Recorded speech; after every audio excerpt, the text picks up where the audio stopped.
Hola, muy buenas tardes. Hoy iniciamos nuestro seminario del posgrado en Ciencias Físicas aquí en la Facultad de Ciencias en Física y Matemáticas. Eh, y tenemos el honor de tener con nosotros al doctor Juan Barranco Monarca, el cual nos visita de manera virtual de la División de Ciencias e Ingeniería de la Universidad de Guanajuato. Él estudió su doctorado en el Departamento de Física del CIMBESTAP. Posteriormente hizo un postdoc, uno, no estoy muy seguro si uno o varios, ahorita no lo podrá decir, en Max Planck. Es miembro del Sistema Nacional de Investigador con alrededor de 58 artículos en las áreas de cosmología y física de partículas, con un número de citas de 1345. Y bueno, pues ahora nos va a platicar algo que está más relacionado con astrofísica, estos objetos hipotéticos de objetos compactos formados de bosones, ¿no? Vamos a ver Así es. estas ideas, ¿no? Adelante, Juan. Un Muchas gusto. gracias, Pavel, muchas gracias. Una lástima que no haya podido ir, pero bueno, esperamos que en alguna otra oportunidad podamos visitarlos nuevamente. Y lo que les voy a platicar hoy es acerca de objetos autogravitantes que están hechos de campos escalares. Normalmente estos objetos se les conocen como estrellas de bosones, pero lo que les quisiera presentar hoy es que hay en realidad configuraciones más generales que las estrellas de bosones, de las cuales las que conocemos como estrellas de bosones son simplemente una subclase de estos objetos más generales. Este es un trabajo que se ha desarrollado ya por unos cuantos años y no hubiera sido posible si no fuera por la colaboración de Miguel Alcubierre, Argelia Bernal, Juan Carlos de Gollado, Alberto Díez Tejedor, Miguel Mejeman, Darío Núñez y Oliver Zárvaca, todos ellos miembros de distintas universidades de México, de la Universidad Michoacana, del UNAM, del Centro de Ciencias Físicas, y un colaborador externo que es Miguel Mejeman, que está en Argentina. Bueno, entonces voy a platicar de estos objetos. Este, entonces vamos a ver. Y la plática está organizada de la siguiente forma. Primero una pequeña introducción de lo que conocemos como la materia oscura escalar. A ver un segundito, espérame tantitito. Un segundito. El dinero está en el libro de la teoría del todo. Sí, tendrá 300 pesos. 500. Ya, perdón. Entonces, como primera motivación sería el campo de la materia oscura como campo escalar. Ya con esa motivación se nos hace obligatorio entonces estudiar el sistema autogravitante de Einstein-Klein-Gordon, que es el que surge cuando uno toma en cuenta un campo escalar, pero desde el punto de vista de la relatividad general. Pero en particular lo vamos a hacer desde el límite semiclásico. Y entonces cuando se hace bajo esa aproximación, veremos que surgen las estrellas de bosones y algunos parientes de las estrellas de bosones. Unas cosas un poco más generales. Dentro de esos parientes hay algunos que hemos llamado las estrellas de bosones L, las L boson star, pero también otras que hemos llamado las estrellas de bosones multiestados.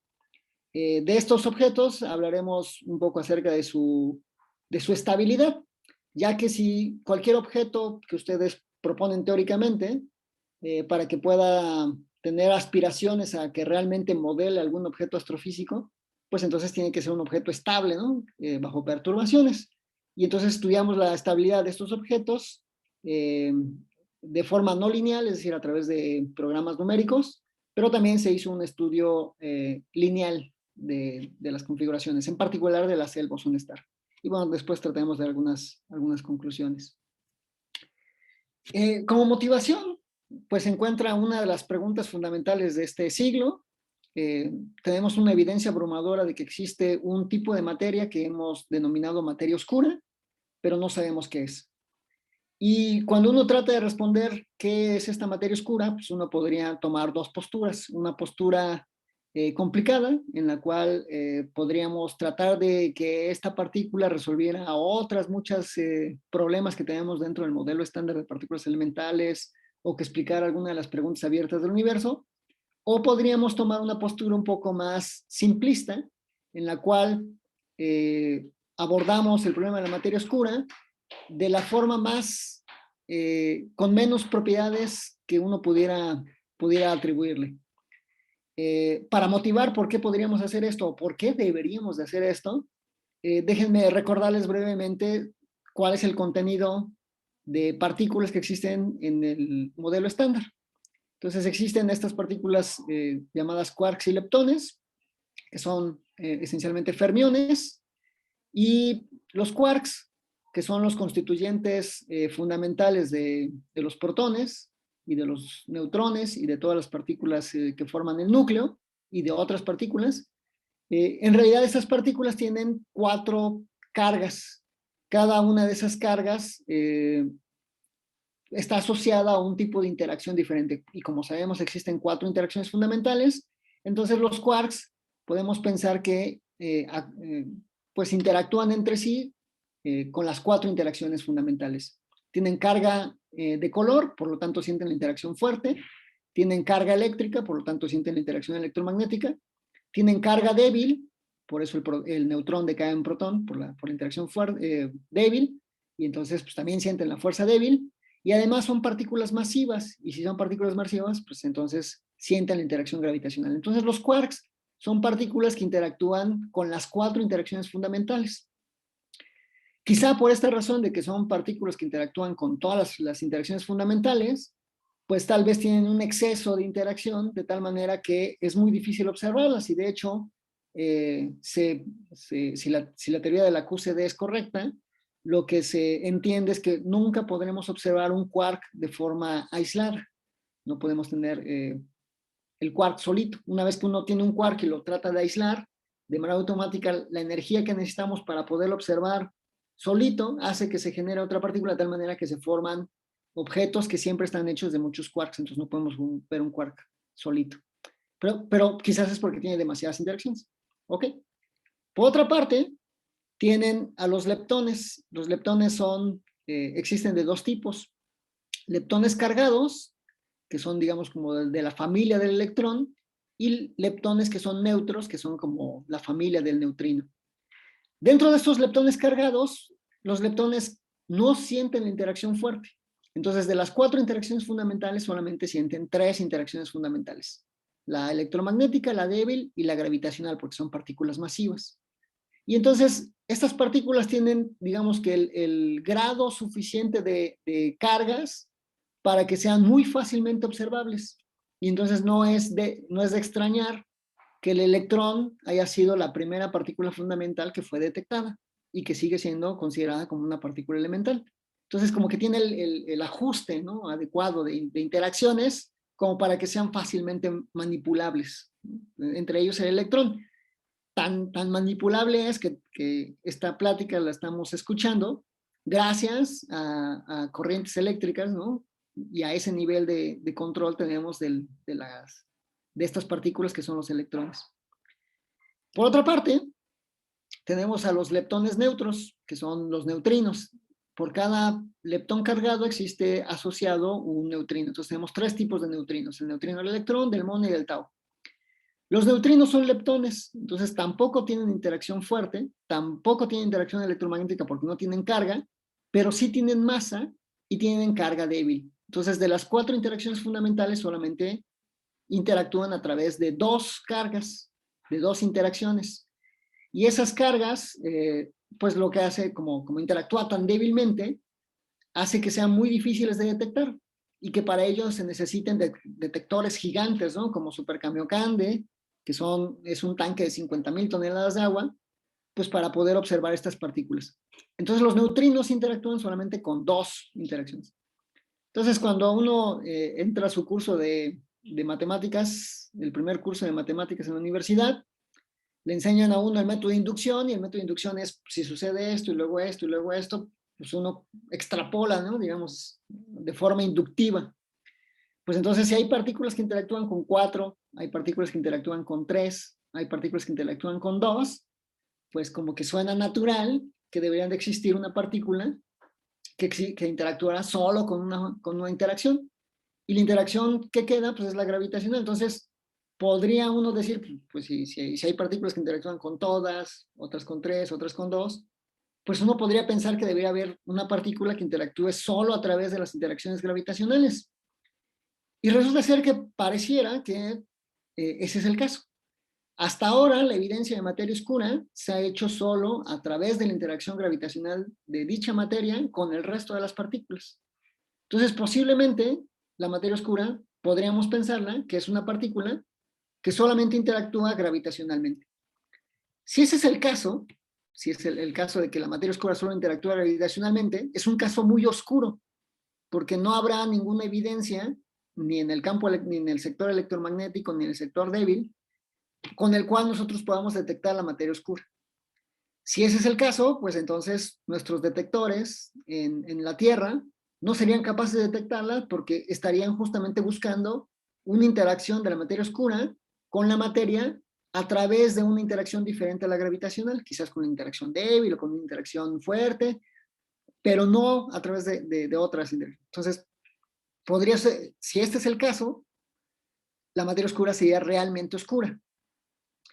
Pero en ese escenario muy oscuro, lo que uno tendría es un grado de simplicidad, porque sería una partícula muy simple, que solamente tendría como propiedades relevantes su spin y su masa. Entonces, con que nosotros determinamos cuál es el spin y la masa de la partícula, pues entonces pues ya sabríamos qué es la materia oscura. Entonces podemos a partir de la siguiente hipótesis. Consideremos una partícula que solamente interactúa a través de interacciones gravitacionales y que además, entonces ya dije que interactúa gravitacionalmente, entonces tiene que tener masa, pero además voy a escoger el caso más simple del spin, que tenga spin cero. Entonces voy a considerar una partícula que tiene spin cero, es decir, una partícula bosónica, que solamente interactúa a través de la interacción gravitacional, por lo tanto su única carga importante para determinar sería la masa. Si ese es el caso,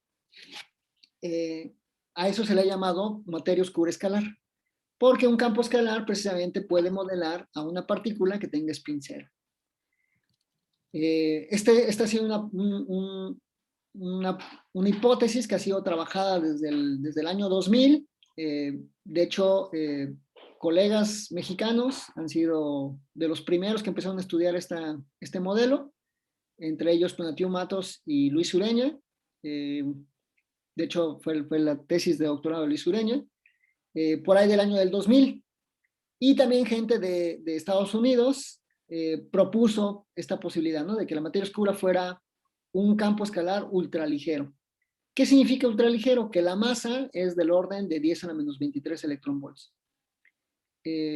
Recientemente, hace unos años, algunos investigadores de Princeton, del Instituto de Estudios Avanzados de Princeton, ¿Verdad? ¿sí? Ah, sí, dígame.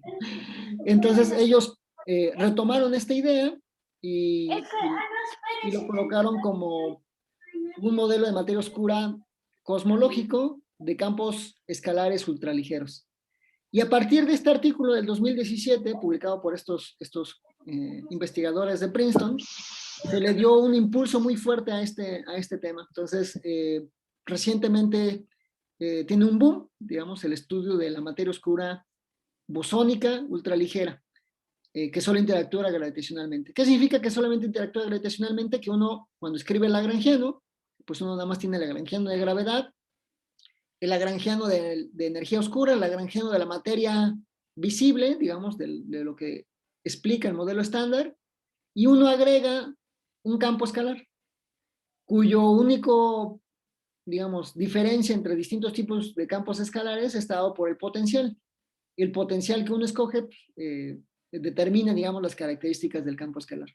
El campo escalar más simple pues, sería aquel que tiene solamente como potencial el que va como m phi cuadrada, es decir, el término que va como la masa del campo escalar. Entonces, como únicos parámetros, uno tendría la masa del campo escalar, porque uno ya fijó el spin.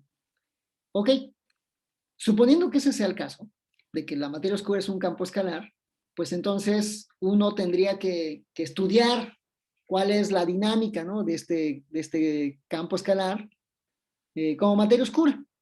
Y como les decía, es un tema de investigación que ya lleva varios años y entonces ya se tiene un esquema, ¿no? Digamos, a distintas etapas dentro de la evolución del universo de cómo tendría que actuar el campo escalar como materia oscura. Desde el momento de la inflación hasta cómo es que se forma un condensado y cómo ese condensado determina la evolución del universo. Y algo que se había observado en los 80s es que un campo escalar, precisamente cuando uno resuelve las ecuaciones de Friedman, se comporta como materia oscura fría. ¿Qué significa que sea materia oscura fría?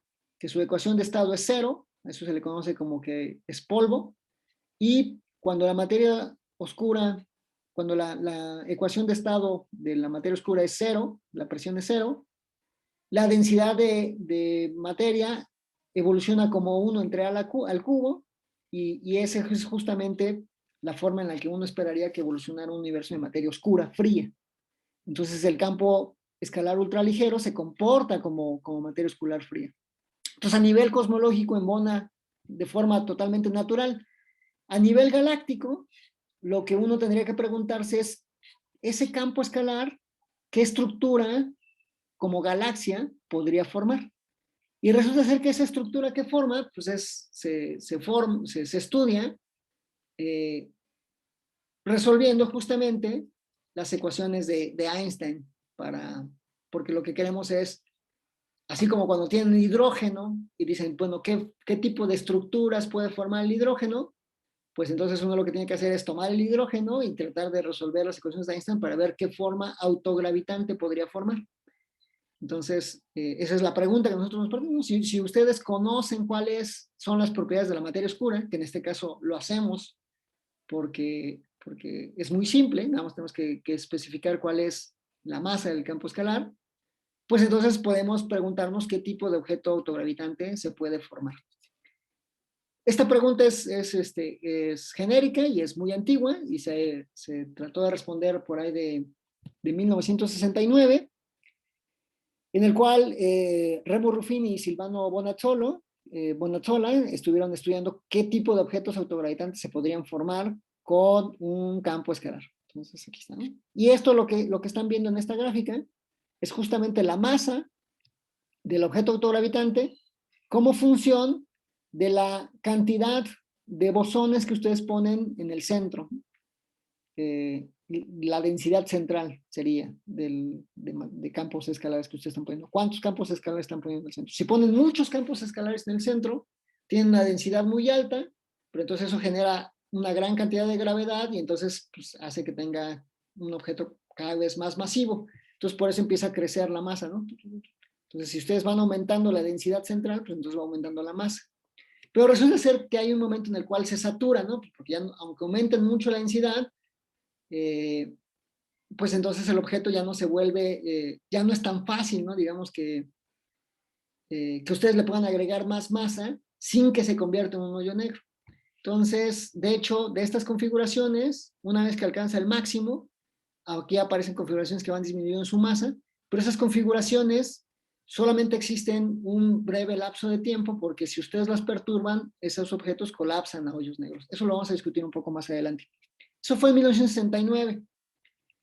Y esencialmente, pues, de forma pragmática, lo que hay que hacer es resolver un conjunto de ecuaciones diferenciales acopladas, que en este caso son estas 3 ecuaciones diferenciales.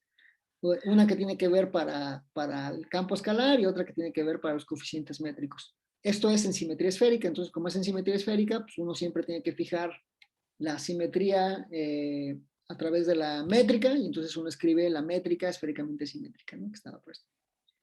Entonces, si me preguntan cómo se construye un objeto autogravitante hecho de campos escalares, es resolver las ecuaciones de Einstein bajo esta hipótesis de simetría esférica, y cuando uno hace esto, uno llega a estas ecuaciones. Muy bien. Esta es una gráfica más moderna, digamos. Una pregunta, Juan, Sí, que me surge.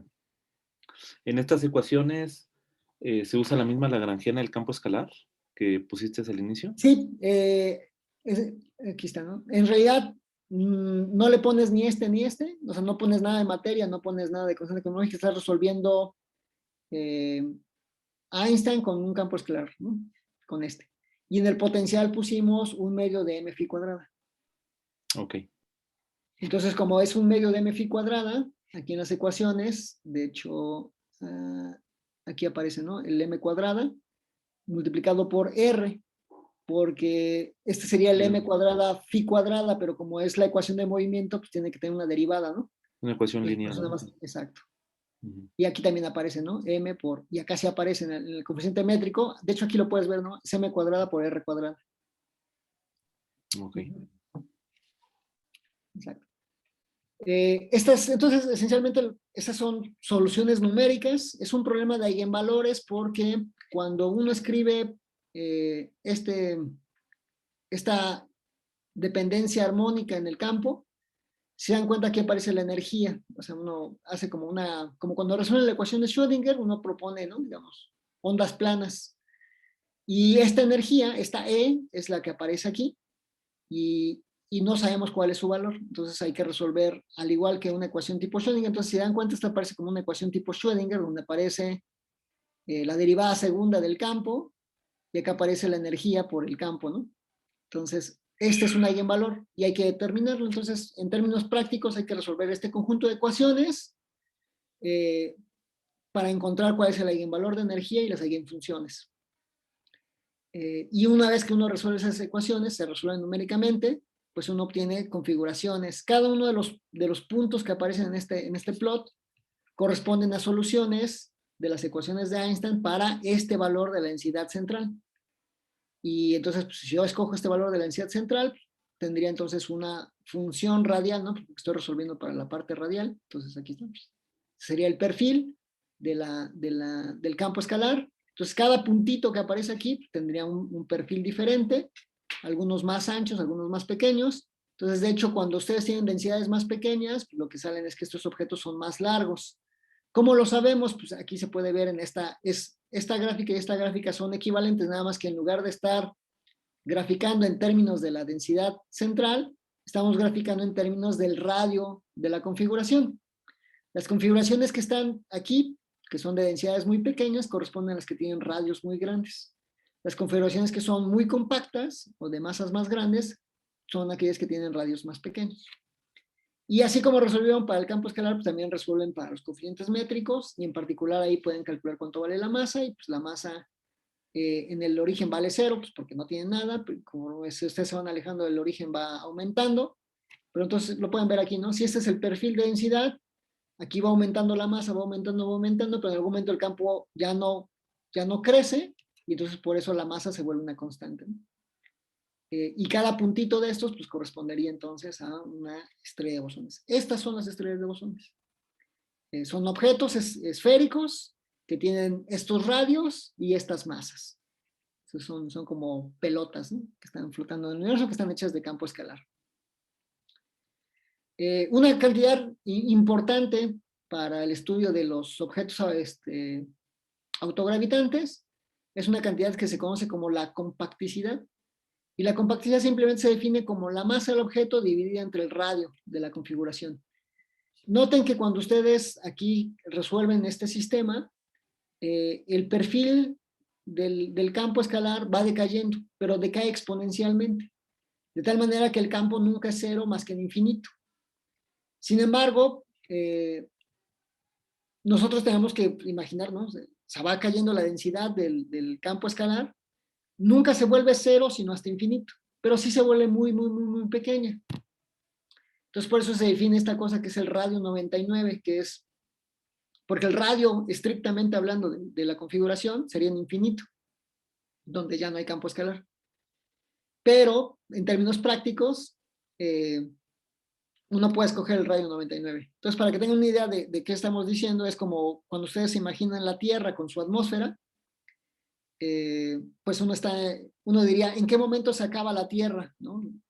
Y alguien muy, muy quisquilloso podría decir, bueno, en realidad nunca se acaba porque la atmósfera se extiende hasta infinito, porque una de las partículas que forman parte de la atmósfera, por muy pequeña que sea, siempre sentirá la interacción gravitacional, aunque esta decaiga como un entre R.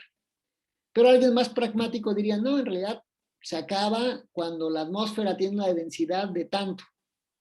Pues hasta ahí se acabó, ¿no? Entonces ya sé de qué tamaño es. Este radio 99, pues es un poco esa forma práctica de definir dónde se acaba la estrella. Se acaba la estrella cuando ya alcanzaste el 99% de la configuración total, ¿no? De la masa total del objeto. Cuando uno divide la masa entre el radio, pues es una forma de medir qué tan compacto es el objeto, ¿no? Entonces, si la compacticidad es muy grande, eso quiere decir que tenemos una masa muy grande y un radio muy pequeño. Si la compacticidad es casi cero, quiere decir que tenemos un objeto de masa pequeña y radio muy grande. Entonces, para que tengan una sensación de qué tan compacto es, esta es una cantidad dimensional. Si ustedes calcularan cuál es la compacticidad del Sol, tomando en cuenta la masa del Sol y el radio del Sol, es una compacticidad del orden de 10 a la menos 5. Pero, por ejemplo, si ustedes dicen qué tan compacto es una estrella de neutrones, que es uno de los objetos más compactos que existen en la naturaleza, esencialmente para que tengan una idea de qué tan compacto imagínense que agarran el Sol y aplastan al Sol a que quede de un radio de 10 kilómetros, eso les daría una compacticidad de 0.2. El hoyo negro, en este esquema, un hoyo negro de Schwarzschild tendría una compacticidad de 1/2. Entonces, aquí lo que estamos viendo es qué tan compacta puede ser una estrella de bosones. Pues puede ser compacta, mucho más compacta que el Sol, pero no más compacta que una estrella de bosones, de una estrella de neutrones o un hoyo negro, ¿no? Es compacta, pero no muy compacta. Bueno, sí, muy compacta porque es casi 0.1. Pero bueno, para que tengan una idea. Muy bien. Aquí me voy a ir un poco rápido para que no se aburran mucho. Esta es una parte un poco técnica, pero tiene que ver un poco más con cómo reencontrar las ecuaciones que se resolvieron para las estrellas de bosones, pero desde un enfoque semiclásico. ¿Qué significa que sea semiclásico? Como ustedes saben, las ecuaciones de Einstein son ecuaciones que fueron escritas para configuraciones clásicas. ¿Qué significa que sean clásicas? Lo que voy a decir a continuación es una opinión un poco personal, pero al menos intuitivamente me sirve para que yo entienda, ¿no? Esto que estoy diciendo.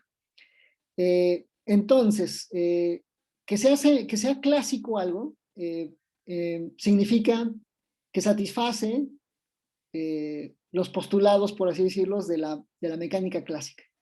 Y los postulados de la mecánica clásica están de alguna forma basados en el hecho de que yo siempre puedo aislar de forma eficiente el objeto de estudio, de tal forma que las leyes de Newton las puedo aplicar. Entonces, pues, puedo esencialmente desprenderme de todas, de cualquier perturbación, y entonces me puedo imaginar que el movimiento de una partícula está totalmente descrito por las fuerzas, y de esas fuerzas yo tengo pleno conocimiento y control. Entonces yo puedo determinar el movimiento de esa partícula porque conozco las fuerzas, ¿no? ¿Y por qué las conozco o por qué tengo control? Porque realmente he podido aislar todas las demás características o todas las cosas que podrían perturbar mi sistema. Y entonces las ecuaciones de Einstein están hechas bajo esa hipótesis. Sin embargo, también bajo esta caricatura de que puedo aislar las interacciones, me puedo imaginar que conforme yo voy aumentando, digamos, mi resolución en las observaciones, de tal manera que incluso, por ejemplo, podría ver cosas muy pequeñas. Cuando estoy tratando de ver cosas muy pequeñas, me doy cuenta que ya no me es tan fácil quitar esas perturbaciones o, digamos, aislar de manera eficiente mi objeto de estudio. Y de hecho, la mecánica cuántica entonces surge como el problema en el cual yo ya no me puedo aislar mi objeto de estudio de las perturbaciones que el mismo observador hace o infiere sobre el objeto de estudio. Y por lo tanto, ya no puedo seguir trabajando bajo las hipótesis de las leyes de Newton, y entonces ya no puedo utilizar la segunda ley de Newton, ya no puedo estudiar este objeto. porque mi misma interacción con el objeto de estudio lo perturba. Y entonces, pues ya, tengo que cambiar mi esquema, ¿no? Como sabemos, digamos, la mecánica cuántica se aplica para el estudio de las partículas elementales, que es justamente que las partículas elementales viven justamente en esa escala en la cual ya no puedo tener control sobre aquellas interacciones fundamentales de la propia naturaleza que me hacen que yo perturbe el sistema conforme lo quiero medir. Entonces tengo que escribir un formalismo diferente. Pero entonces, si las partículas elementales están descritas bajo esta aproximación de la mecánica cuántica, ¿cómo las partículas elementales entonces las puedo incluir dentro de la relatividad general? Si la relatividad general es una teoría clásica. Y ese es el problema, ¿no? Digamos que hay una incompatibilidad entre la mecánica cuántica y la relatividad general porque están bajo aproximaciones diferentes. Pero entonces, una forma de resolver eso es lo que se le conoce como límite semiclásico, y el límite semiclásico consiste en tomar promedios, valores de expectación de la parte cuántica, de tal manera que pueda acoplarlas de forma clásica en las ecuaciones de Einstein. Y entonces estos brackets que aparecen aquí, justamente lo que están tratando de representar es el valor promedio del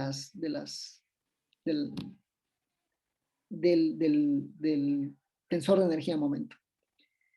Y entonces, ¿cómo se hace eso? Digamos, en forma muy simplista, lo que uno hace es copia el tensor de energía-momento clásico y lo eleva a la categoría de operador.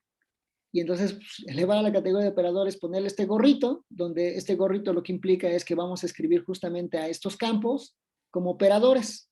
Y hacemos una expansión de operadores en términos de operación, de operadores de creación y de aniquilación, y esos operadores de creación y de aniquilación satisfacen reglas de conmutación, y estas reglas de conmutación me garantizan que yo voy a poder satisfacer el principio de incertidumbre que me está justamente garantizando que estoy en una escala en la cual por observar el sistema lo estoy perturbando.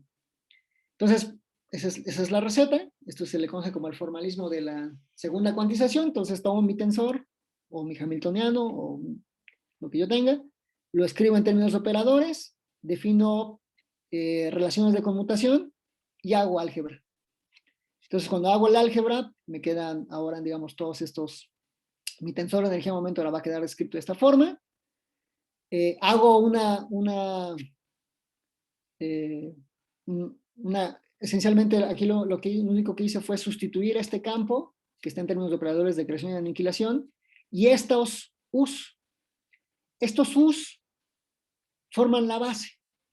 En el caso de teoría cuántica de campos normales de las partículas elementales, nosotros trabajamos bajo la hipótesis de que estamos tan lejos del punto de interacción que son partículas libres, y entonces normalmente escribimos estos U's como ondas planas. Pero si estamos muy cerca del grado de interacción o el potencial es tal que nunca puedo considerar las partículas como si fueran partículas libres, estos U's ya no son ondas planas, sino que son soluciones de la ecuación de Klein-Gordon. Entonces, lo que tengo que hacer es resolver de forma sistemática las ecuaciones de Einstein junto con la ecuación de Klein-Gordon. Y luego, ya que hago eso, pues lo que tengo que hacer es escribir, digamos, calcular cuál es el valor promedio sobre un estado.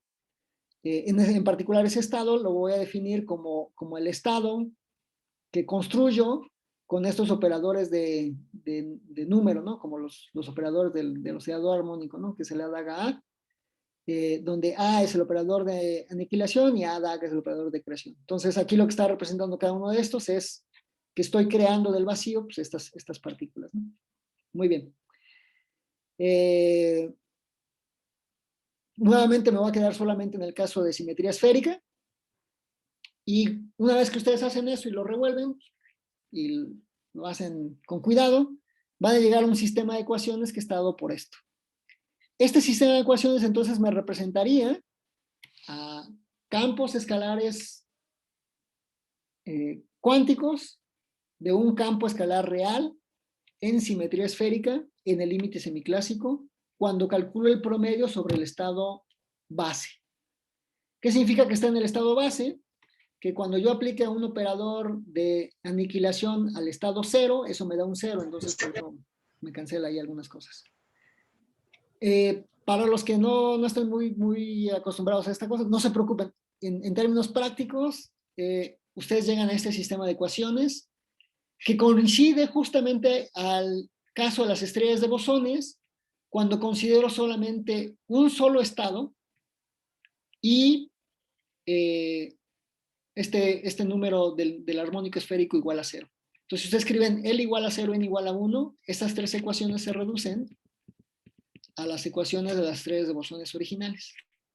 Pero, en realidad, uno tiene todo el conjunto, todas las combinaciones que ustedes se pueden imaginar acá, pueden tener distintas Ns y distintas Ls. Entonces, por ejemplo, si yo fijo L igual a 0 y pongo distintos valores de N, tengo lo que llamamos las estrellas de bosones multiestados. O si fijo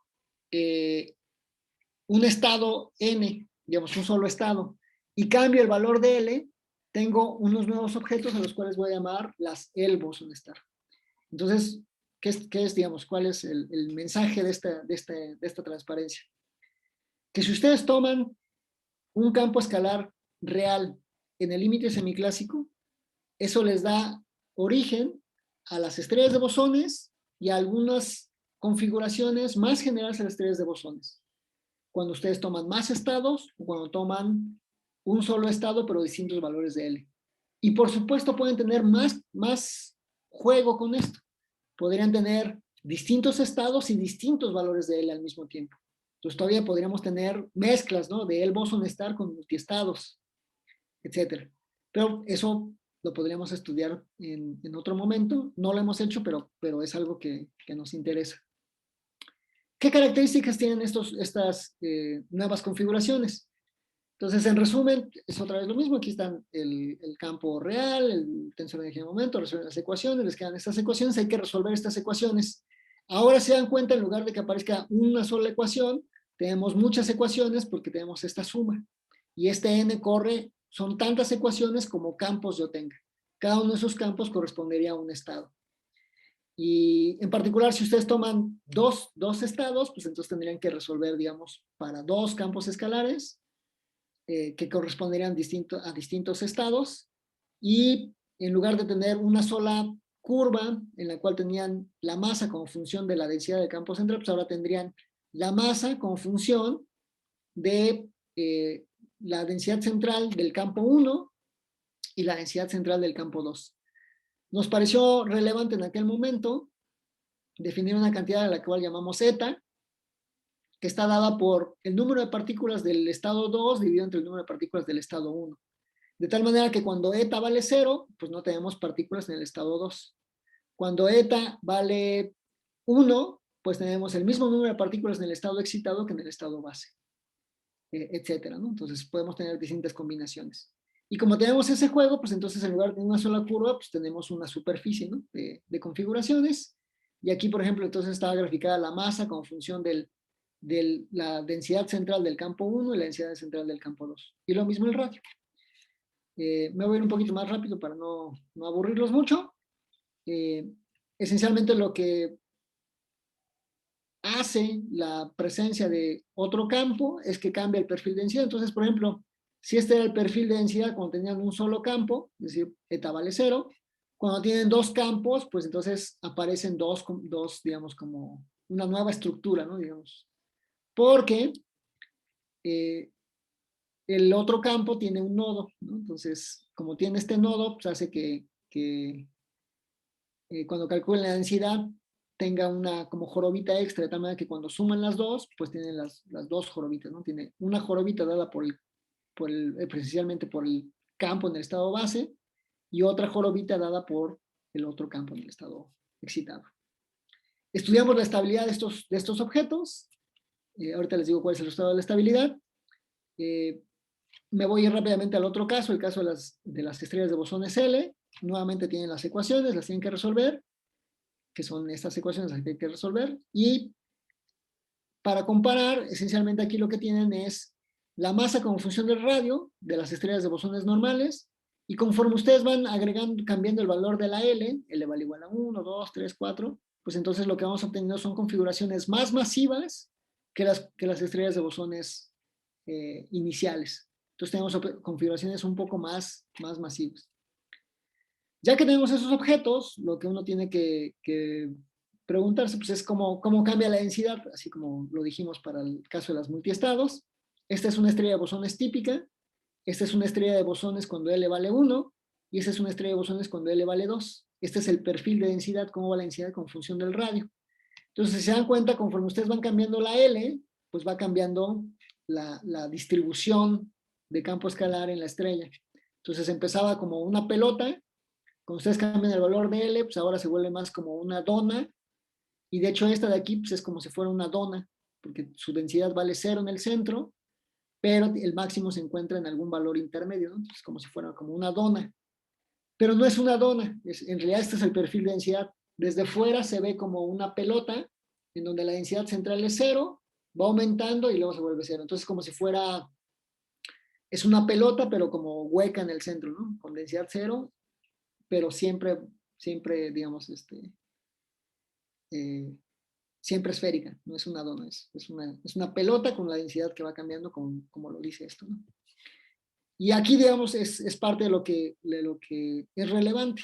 Habíamos dicho que era esta cantidad que habíamos llamado la compacticidad, determinaba de alguna forma las características, ¿no? del objeto. Si es muy poco compacto, este valor es muy pequeño. Si es muy compacto, este valor es cada vez más grande.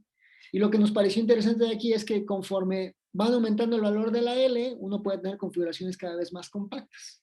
Entonces, eso es importante.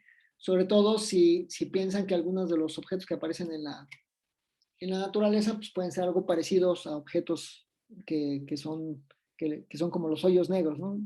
Con compacticidades cercanas a un medio. Pero sí, como les había dicho, si queremos que estos objetos sean, que existan en la naturaleza, pues tienen que ser estables. La respuesta rápida es sí son estables. ¿Cómo sabemos que son estables? Porque los perturbamos. Entonces, hacemos eso, ¿no? Tomamos una configuración y la perturbamos, ¿no? Entonces, por ejemplo, esta configuración de aquí, que tiene como valor de eta, recuerden que eta es justamente la fracción de partículas en estado excitado dividida entre la fracción de partículas en el estado base. Cuando hay más partículas en el estado base que en el estado excitado, esas configuraciones son estables. Entonces, aquí lo que pueden ver es la densidad central, cómo cambia, pues cambia muy poquito, ¿no? Nada más sin parecer que está oscilando. Pero si el número de partículas en el estado excitado es más grande que en el estado base, como por ejemplo en este caso en que eta vale 1.6, empiezan a oscilar el objeto y de repente empiezan a aumentar las oscilaciones y eventualmente esas oscilaciones pues, reventarán el objeto, ¿no? La conclusión, corrimos para muchos valores diferentes de eta y siempre observamos que mientras eta sea menor que 1, las configuraciones son estables. Eso quiere decir que una estrella de bosones que tiene dos estados, un estado base y un estado excitado, es estable siempre y cuando haya más partículas en el estado base. En el caso de las cell boson star, también hicimos algo parecido, las perturbamos y lo que observamos es que existen tres regiones, digamos, de interés. Hay una región que es estable, una región que es inestable y otra región que es todavía un poco más inestable, en el siguiente sentido. La región que es estable, pues aunque las perturben, entonces aquí están las configuraciones, las perturban, se quedan ahí, no les pasa nada, se quedan oscilando alrededor del punto de equilibrio. Las configuraciones que están en esta región, si ustedes las perturban, colapsan a hoyo negro. Y las configuraciones que están aquí, si las perturban, se deshacen, se disipan simplemente. Entonces, hay tres destinos que tienen las estrellas de bosones. Eso no solamente aplica para las estrellas de bosones usuales, sino también para las estrellas, las L boson star, ¿no? Conforme cambiamos el valor de la L. Este estudio se hizo de forma numérica, lo mismo que este otro estudio se hace de forma numérica, pero uno de los inconvenientes del estudio de evolución de la estabilidad de forma numérica es que solamente pueden probar algunos casos, ¿no? Entonces prueban una configuración y ven si es estable o no. prueban otra y demás. Entonces hacen muchas pruebas y de ahí como que uno conjetura, ¿no? Parece ser que las de aquí son más estables y las de aquí no. Un estudio más formal, digamos, de si es estable o no, es como el estudio que ustedes aprenden en su curso de mecánica analítica, en el cual pues tienen que resolver las ecuaciones, perturbarlas, resolver las ecuaciones perturbadas y ver que las soluciones no tengan crecimientos exponenciales, ¿verdad? O sea, eso se puede hacer también con las estrellas de bosones. Entonces uno puede tomar perturbaciones a las configuraciones, resolver las ecuaciones perturbadas. Estas son las ecuaciones perturbadas para la métrica y para el campo. Hay que resolverlas. Y una vez que ustedes las resuelven, pues, pues uno puede ver si realmente son estables o no.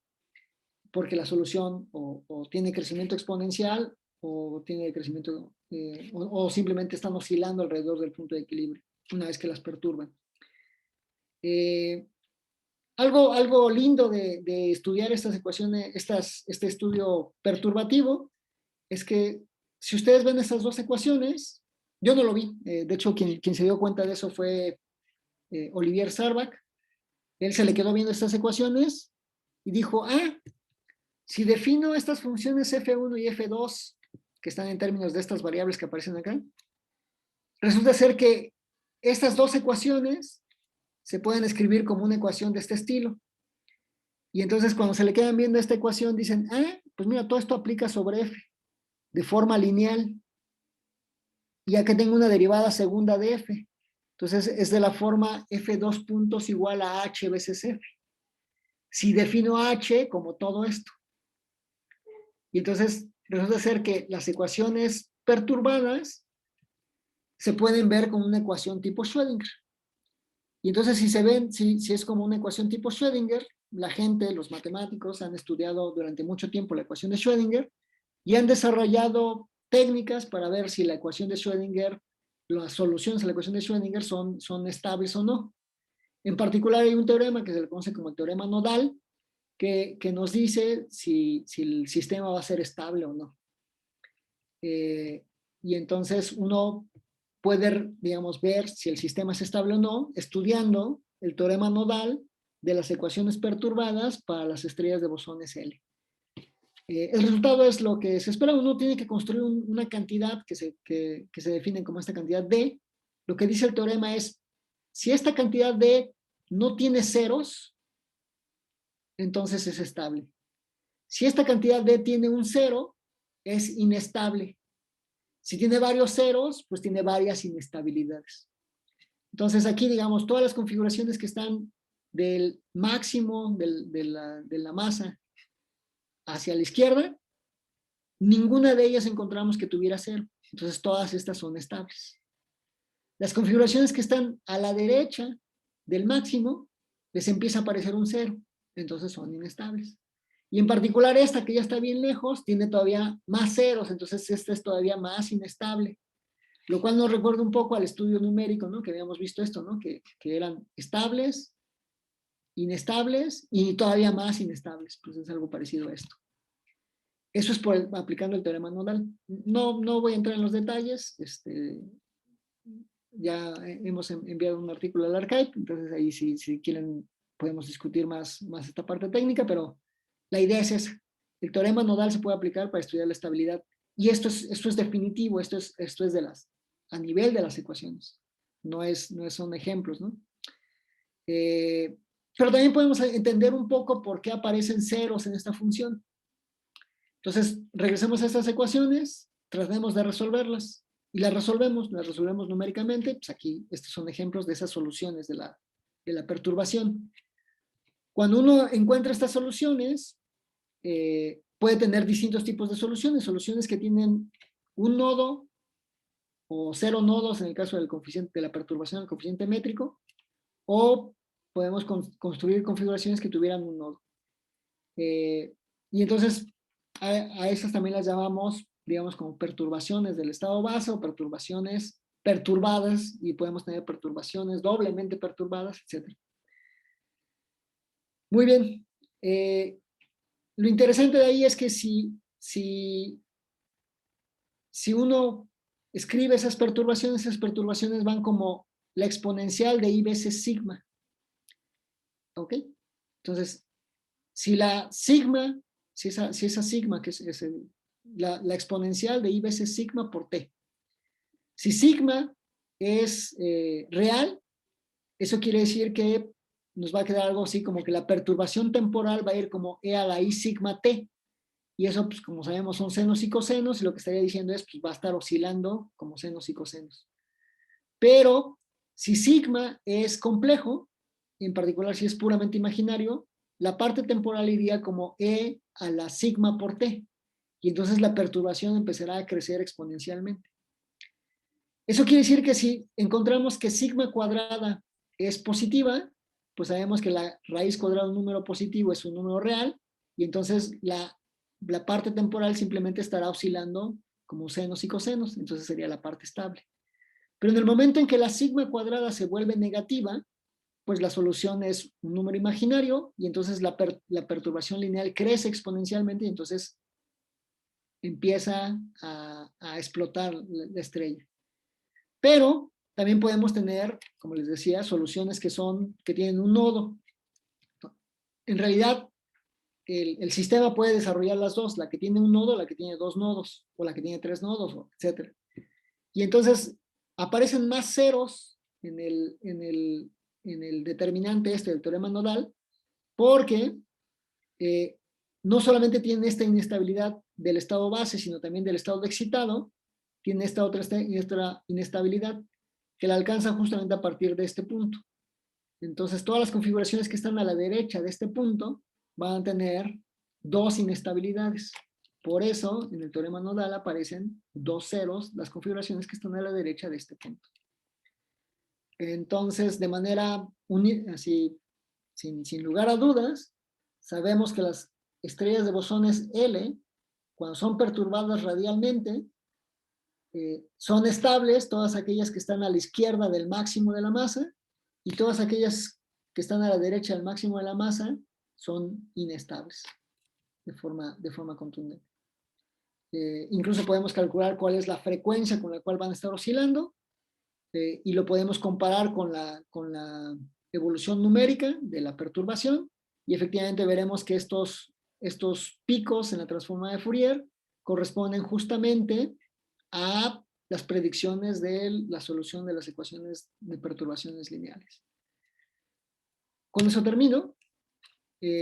¿Para qué queremos estas configuraciones? Pues porque pensamos que si la materia oscura es un campo escalar ultraligero, el halo de materia oscura tendría que ser una estrella de bosones. Pero noten que si es una estrella de bosones que es las típicas estrellas de bosones, esas eventualmente tendrían que tener que la velocidad de rotación, conforme el radio va aumentando, va disminuyendo.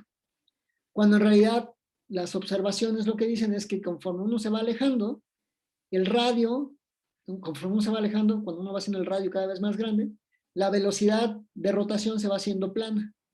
Entonces, quizás estas configuraciones más elaboradas, estas L-boson-star, que tienen perfiles más complicados, pues entonces nos podrían explicar por qué las curvas de rotación son planas cuando R es cada vez más grande. Entonces esa es nuestra motivación, es llegar a tratar de explicar dentro de este modelo de materia oscura escalar cómo construir estos halos de materia oscura de tal forma que con un solo parámetro, que es la masa del campo escalar, ajuste una diversidad enorme de halos. ¿De dónde surge esa diversidad? Bueno, pues surge porque al final no es solamente una esfera, sino que puede ser una combinación de estos distintos valores de L y de N que hacen que el halo tenga esta riqueza, que hace que las galaxias tengan esta riqueza, ¿no? Que haya elípticas, que haya elipsoidales, enanas, etcétera, etcétera. Con un solo parámetro libre físico, que es la masa, que es el único parámetro que tenemos libre para la materia oscura. Muy bien, 3 conclusiones para terminar. La primera, espero que se hayan convencido de que las estrellas de bosones no son solamente una curiosidad matemática, sino que tienen una motivación física al tratar de estudiar qué tipo de objetos autogravitantes se pueden formar hechos de partículas de spin cero. espero que brevemente, al menos esquemáticamente, hayan visto que estas estrellas de bosones, que originalmente se conocían desde 1969, en realidad son una subclase de unos objetos más generales. Dentro de esas subclases aparecen las estrellas de bosones, estas que llamamos el bosón star o las estrellas multiestados.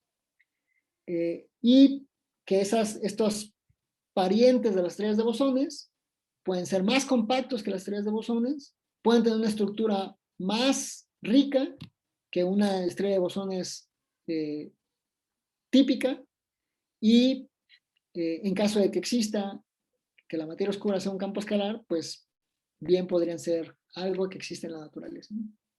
Y bueno, eso sería todo. Pues muchas gracias. Muy bien, Juan, muchas gracias. Pueden utilizar alguno de los emoticones si gustan. Muy bien, Juan, estuvo muy padre tu plática. Creo que bastante integral en tus áreas de investigación. Entonces vamos a pasar ahora a la sesión de preguntas. ¿Algún estudiante que guste o profesor que guste hacer alguna pregunta?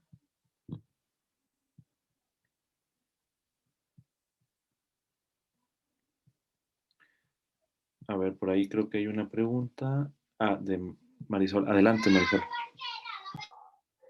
Hola, buenas tardes. Hola. Gracias por la plática. Voy a hacer una pregunta quizá un tanto ingenua, en No el hay sentido pregunta. de... Son las difíciles. Gracias.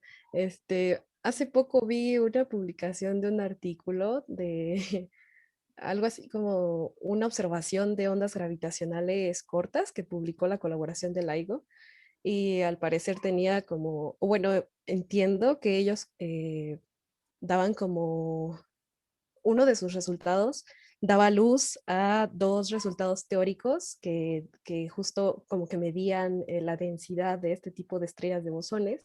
Y más o menos leyendo un poco vi que tiene que ver con justo estrellas de bosones que salen de este tipo de teorías que se tratan con campos escalares. Entonces, no sé si este tipo de estudios que nos está presentando podrían encaminarse quizá Sí. a tratar de eh, unificar esos resultados con las observaciones del LIGO. Sí, claro. De hecho, estamos en una nueva era, ¿no? La era de la observación en ondas gravitacionales. Sí. Y efectivamente, digamos, hay varias cosas, ¿no? Digamos, una es el logro fantástico que hizo estas colaboraciones de LIGO, de que pueden observar en ondas gravitacionales la colisión de dos hoyos negros. Y es eso, ¿no? De repente uno dice, ahí hay un par de hoyos negros que han chocado. Uno de las cosas que les causa conflicto a la gente de hoyos negros es el valor de sus masas, las masas de estos hoyos negros. Son objetos que tienen más de 50 masas solares, y dentro de la evolución de cómo se podrían haber formado estos objetos, ahí es donde causa el conflicto, porque es como, digamos, si uno se sabe la historia, ¿no? Uno tiene una estrella muy masiva de 8 o 10 masas solares, esa estrella se acaba su combustible, explota como una supernova, y en el centro o queda una estrella de neutrones o quizás un hoyo negro. Pero entonces la masa del hoyo negro tendría que ser, no sé, 1 o 2 masas solares, porque el resto lo aventó, ¿no? Como explosión de supernova. ¿De dónde salen estos hoyos negros que tienen 100 masas solares? Entonces, esa es una de las cosas que les causa mucho conflicto a la gente que está observando, y cada vez de forma más frecuente, estas colisiones. Entonces, pareciera que es muy común tener hoyos negros de ese orden de masas. Entonces, ¿de dónde vienen? ¿Cuál es su origen? Entonces, este artículo lo que trata de hacer es, simplemente está diciendo, quizás no son hoyos negros, quizás son estrellas de bosones. Entonces me voy a regresar aquí en las transparencias. Entonces, si se dan cuenta, nunca puse un valor de cuánto vale M en la gráfica de masa contra radio. Aquí, ¿no? Pero acá aparecen las unidades, aparece la masa de Planck al cuadrado dividida entre la masa del campo escalar. Entonces, ¿qué valor es este en términos de masas solares? Depende de la masa del campo escalar. Entonces, yo puedo escoger un valor de masa de campo escalar tal que este objeto que está aquí, que es muy compacto, me dé justamente las 100 masas solares. Y entonces podría tener, digamos, de forma natural estos objetos que tienen esas masas, porque la masa del campo escalar es tantos electronvolts, ¿no? Lo que necesite para que tenga esas masas. Entonces ya no habría ningún misterio no son hoyos negros, son estrellas de bosones muy compactas, son tan compactas que se parecen a un hoyo negro, de tal manera que la señal gravitacional es muy parecida a la de un hoyo negro, pero no está en contradicción con toda la evolución estelar, porque se originaron como objetos autogravitantes, y como esa es la masa, pues esa es la masa típica que yo estaría esperando en una estrella de bosones. Eso se hizo, digamos, con las estrellas de bosones típicas, ¿no? Estas que están aquí. Habría que ver si, dado que se va a aumentar la precisión de la detección de ondas gravitacionales y va a haber más eventos, a lo mejor de ahí uno podría inferir que no se trata de una estrella de bosones, sino de algo más complejo, ¿no? Porque la señal gravitacional sería diferente. Y entonces, sí, quizás estas configuraciones podrían ayudarnos a explicar eso. O a descartarlo, decir, no, es tan complejo la onda gravitacional que ninguna de las observaciones coincide con esto, entonces las cell boson star no deben de existir en la naturaleza. Y etcétera, ¿no? Al final siempre existe esta mezcla, ¿no? Esta combinación de posibilidades. No sé si eso te confundió más o... No, de hecho sí me esclareció bastantes cosas. Es justo en el artículo que comenta, no dicen o abren la posibilidad, ¿no? De que podrían ser o no podrían ser estrellas de Así bosones. es. Entonces, sí, muy interesante la plática y muchas gracias por la respuesta. No, gracias a ti por la pregunta. Gracias, Nayeli. ¿Alguien más tiene alguna otra pregunta?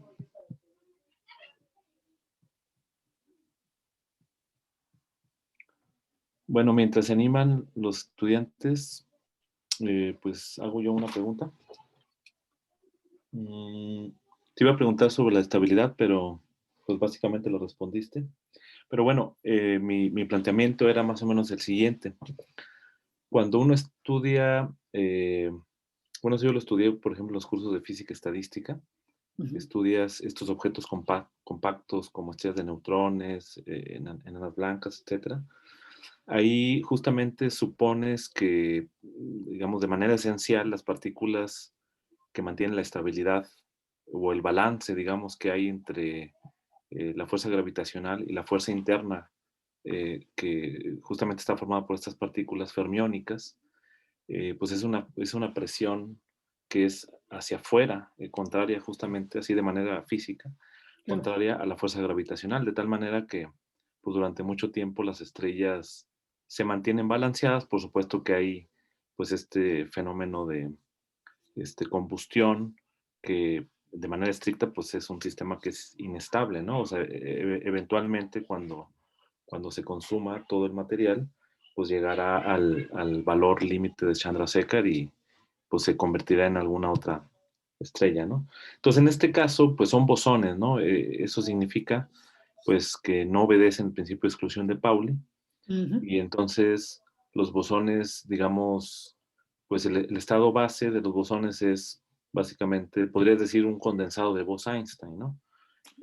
Porque son Es solo decir, esferas. ¿por qué podría balancearse físicamente la fuerza gravitacional con una fuerza interna? ¿Cómo podría llegar a balancearse físicamente la fuerza gravitacional con algo interno que forme la estrella de bosones? Claro. ¿Por qué no, digamos, no sé si al final en los resultados técnicos que ustedes tienen, este punto intermedio de masa, ¿no? Que decía, no, del lado izquierdo, es lo equivalente como decir, bueno, esa es la región en donde puedes Exactamente. formar, ¿no? No sé si ese es el punto, ¿no? Sí, Pero de bueno, se hecho, puede explicar en términos físicos. sí, a ver, entonces, dos cosas, digamos, ¿no? Primero, creo que son dos preguntas. La primera es, ¿qué es qué es lo que ejerce la presión para que contrarreste la acción gravitacional? Sí, exactamente. Exacto. Entonces, está aquí. voy a mover aquí, esencialmente tiene que ver con el lagrangiano, ¿no? Y aparece aquí, digamos, porque de aquí tú construyes quién es T-mu-nu. Entonces, T-mu-nu esencialmente es la misma. Claro, sí, sí. Aquí está. Y si T-mu-nu fuera cero, pues entonces no hay nada, ¿no? No hay presión para contrarrestar la fuerza gravitacional. Pero T-mu-nu no es cero porque aparece este término. Entonces, los términos que están ejerciendo esa presión es el término potencial, que es un medio de mφ cuadrada. Entonces, ese, digamos, simplemente porque estás poniendo phi, distintos valores de phi, pues ahí hay un término positivo, ¿no? Que te contribuye al T00 o al TIJ en general. Pero además aparecen las derivadas estas. Entonces, es la dinámica del campo, como si tiene dependencia temporal, etcétera, etcétera. Es la dinámica del campo la que hace que el tensor de energía-momento no sea cero. Entonces, en términos, digamos, como muy técnicos, como T-mu-nu no es cero, pues hay un término que de manera efectiva está ejerciendo cierta presión. El problema es tratar de dar una interpretación, ¿no? Como, bueno, ¿y qué quiere decir esto? O ¿por qué T-mu-nu no vale cero? Algunos argumentan que va en el sentido de que es, así como en el caso de las estrellas de neutrones es el principio de exclusión el que evita el colapso gravitacional. Sí, Algunos aquí dicen, o tratan de interpretarlo como que es el principio de incertidumbre en sí mismo el que evita el colapso. Entonces, vamos a ponerlo así. Tienes una partícula que tiene una masa muy pequeñita, 10 a la menos 23. Si tú calculas la longitud de Broglie de esta partícula, 10 a la menos 23 electronvolts, te sale del orden de parsecs. Entonces, intuitivamente, lo que te puedes imaginar es cuando la misma gravedad, porque esa es la cosa con la que tú observas a la partícula en materia oscura, bueno, a este campo escalar, cuando la gravedad trata, digamos, de hacer un efecto sobre la gravedad, sobre el campo escalar, su longitud de Broglie es tal que ya no está ahí, digamos, por así decirlo. Entonces ya no lo puede confinar porque lo estarías haciendo el colapso de la función de onda, ¿no? Entonces el principio de incertidumbre te dice, no, a mí no me vas a colapsar. Entonces es un poco, digamos, en términos más pragmáticos, así del principio de incertidumbre, pues se tiene que cumplir, ¿no? Que delta T por delta E tiene que ser más grande que H barra, o delta P, delta X tiene que ser más grande que H barra, ¿no? Entonces, como tienes momentos tan pequeños, el delta X tiene que ser muy grande y entonces no puedes hacer que colapse, porque no puedes localizar a la partícula en un espacio más pequeño que la misma longitud de Broglie. No sé si eso te convence un poco. Pero ese sería un poco, o sea, en términos pragmáticos, T-mu-nu es diferente de cero, hay un término de presión, porque el tensor de energía-momento es así. En términos más caricaturescos, la gente argumenta que tiene que ver con el principio de incertidumbre. Así ok. Y y lo del condensado de Bose-Einstein, o sea, estos podrían estar como en una especie de condensado de Bose-Einstein. Entonces, en realidad, cuando tú haces esta hipótesis de que calculas el tensor de energía-momento en el valor promedio, como está en un solo estado, estás asumiendo que está en un condensado ya, ¿no? Porque está en un solo estado. Ah, ok, o sea, estas estarían como a temperatura cero, ¿no? Digamos. Así es exactamente. Ok, interesante. Bueno, y una pregunta verdaderamente ingenua es el Higgs es un campo escalar de spin cero, ¿no? ¿Por qué ese nunca se ha planteado? Bueno, no sé si se ha planteado, la verdad, ahora sí que yo no soy del área. ¿Qué es lo que impide que este sea un candidato para materia oscura? La inestabilidad. O sea, el Higgs, no lo puse dentro de la tablita esta, pero el Higgs en realidad no encaja dentro del esquema de partículas. No es un quark, no es un leptón, es un bosón intermediario, ni siquiera es un bosón intermediario, es algo extra que tú agregaste al modelo estándar para darle más a las partículas. Pero el bosón de Higgs interactúa con todas las partículas del modelo estándar.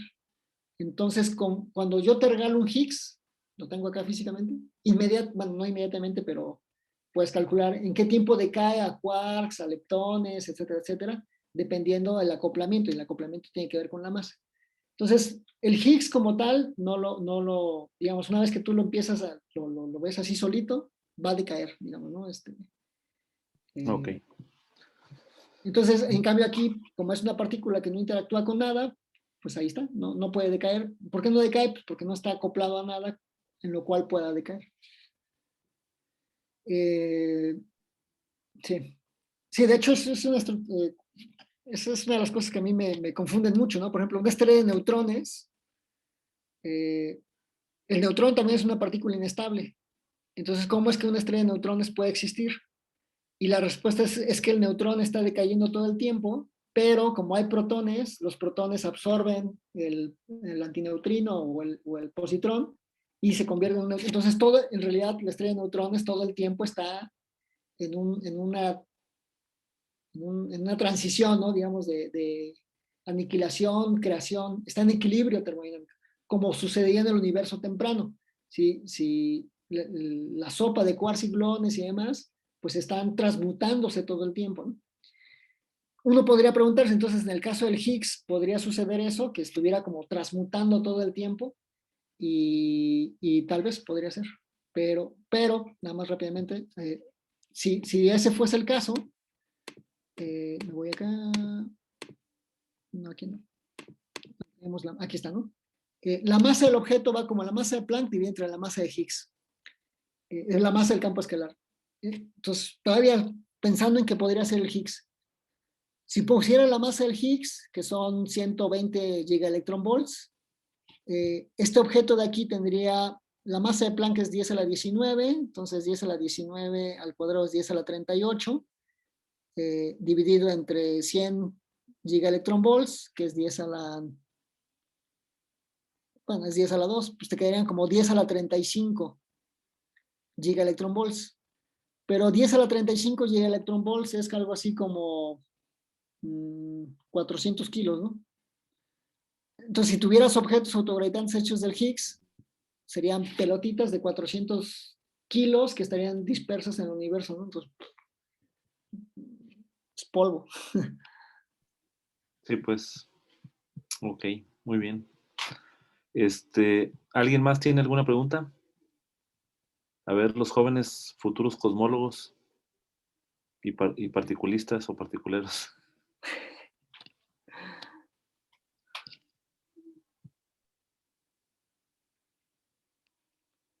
Es que es regreso de vacaciones, Pablo. No, ya tenemos una semana. Ah, ¿ustedes no tienen una semana de vacaciones? Sí. A ver, vamos uno por uno, ¿no? No, pues muy bien, Juan.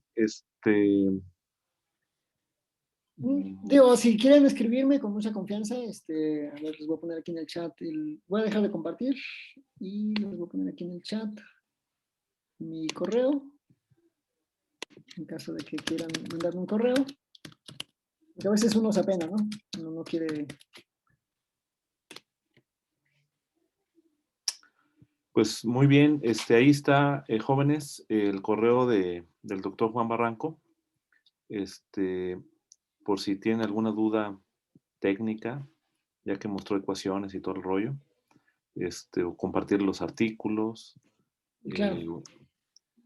pues adelante, ¿no? Ahí es bastante accesible. Y pues bueno, entonces, pues con esto vamos a dar por terminado la sesión. Muchísimas gracias, Juan. Entonces vamos a terminar aquí de grabar. Bueno, pues muchas gracias a ti, Pablo.